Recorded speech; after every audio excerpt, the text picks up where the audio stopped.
And she is the author of a truly remarkable book. It's titled The Chicken Who Saved Us. Feel free to hold it up. She's an advocate for children with special needs, helping to bridge the gap between the outside world and the inner world of autism. And she's going to be speaking about her journey with her son and the benefits of the human-animal bond for people with autism. So let's give a round of applause for Kristin.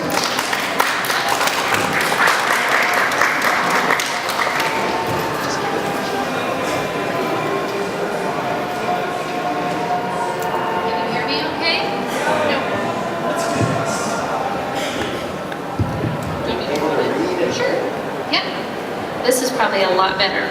Okay.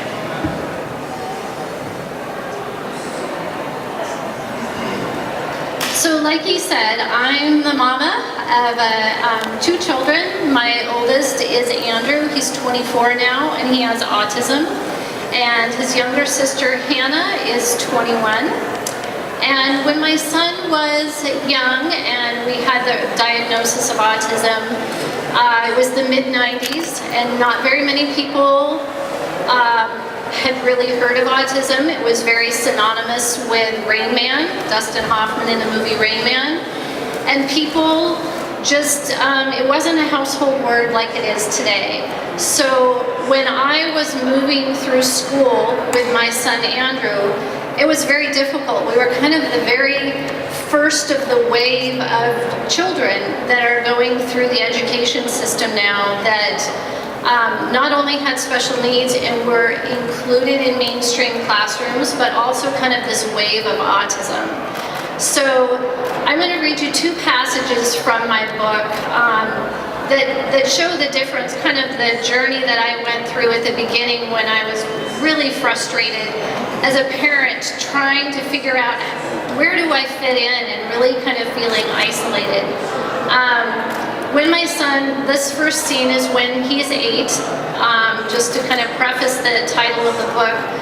When he was 8, he was able to speak, but he wasn't really speaking to us clearly in sentences or words or descriptions that we could understand.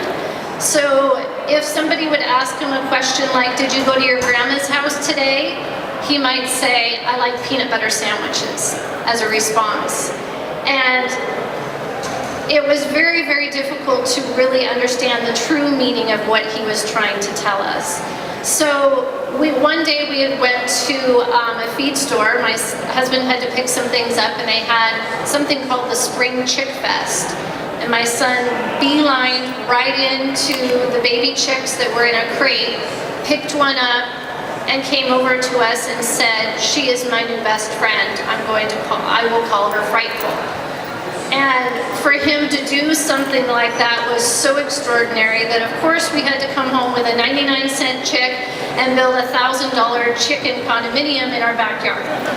So that really kind of began the story that changed our lives, was this relationship of my son with his chicken. So I'm going to start, and I think I'm going to read you a short little part of this scene where we are in the local feed store. Andrew reached his hand into the box, pulling out the splotchy brown and black chick. She is frightful, he said. I stared at him, unclear what he meant. From past experience, I knew there was something more to this odd choice of name. I wanted him to tell me more. Who is frightful? I asked, careful to keep my tone neutral. She's the falcon, Hannah piped in, from Grandpa's book. She slid off my lap and disappeared into the house. But why do you call her frightful? I asked Andrew again. He ran a finger across a fragile 3-toed foot, whispering something to the opening between his palms. His gesture was as intimate as a kiss, because she told me that was her name. This was turning into another one of our circular conversations that left me confused and a little anxious. I tried another tact. Are you scared, Andrew? A pink hue colored his cheeks as he raised the tiny chick to my face, blocking his own from view. He replied, "Her name is Frightful. She will be brave for me." And that was the start of the change in my family and in our lives, in him being able to communicate with us. So this next scene that I'm going to read you is from my perspective. And this was my perspective as a parent with a third grader and me desperately trying to fit in as much as wanting my son to fit in. So he would be in and out of school a lot. He was ill frequently, and so when he was out of school, I was trying to homeschool him and teach him. And so this scene starts when he goes back to school. Once Andrew was back at school, I redoubled my efforts to help him fit in. Lacking any other place to use my talents, I joined the elusive tribe of parents of special needs kids. We were the ones who volunteered for every class party to quietly orchestrate our child's behavior so they wouldn't stand out among their peers. We hung around the fringes of school, offering help to those poor teachers who just didn't get it. We thought we were somehow superior to regular parents. We just knew more. Without divulging the secret diagnosis attached to our child, we circled one another with knowing smiles and encouraging comments. "Tommy has really made progress," I heard from a parent commenting on the child who always rolled out of his chair and wandered around the room. "Yes, and Jackson has stopped picking his nose," Tommy's mom snapped back. I knew exactly how she felt. I didn't like being lumped in with a special needs crowd either. I secretly wanted to be a part of the parking lot club, the group of parents who stood outside the school chatting about the kids' soccer teams, ballet lessons, and birthday parties. There was still a part of me that thought I could force it to happen for Andrew if I just worked a little harder at making him fit in. So I go on and I talk a little bit more about really what that felt like, me feeling isolated and really trying to force my kid into a place that wasn't him. And I struggled a long time with that. And I think that probably many parents do when their kids are young and you are trying so desperately to be their advocate and have them fit in a society that sometimes does not recognize their disabilities. So I'm going to read you, the last scene I'm going to read you is when Andrew graduated from high school. And by that time, I as well had done a lot of growing up, as well as my son. And I'm going to read you this scene. Our family squeezed into one long row of the auditorium when Andrew graduated from high school.